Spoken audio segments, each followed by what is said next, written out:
Hey guys, it's your girl Esta and I am here with another video basically showing you the difference between my regular unstretched hair and what my hair looks like when it's freshly washed and blow dried. And yes, just because you have locks does not mean that you do not have shrinkage. Shrinkage is real and it comes with the territory. Okay.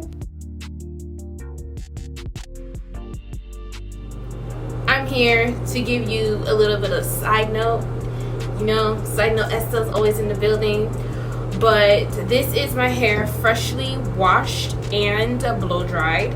If you look at my Count My Locks With Me video, you'll see what my hair looks like then. And this is it now at 6 months.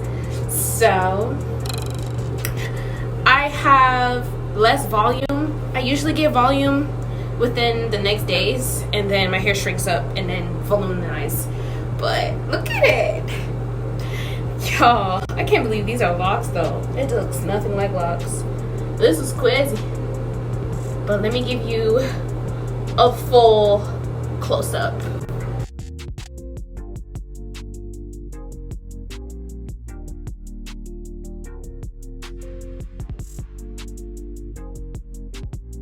Thanks so much for watching this video. Don't forget to give this video a thumbs up.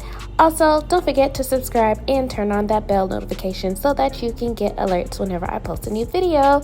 Anyways, I will see you guys on the flip side. Bye!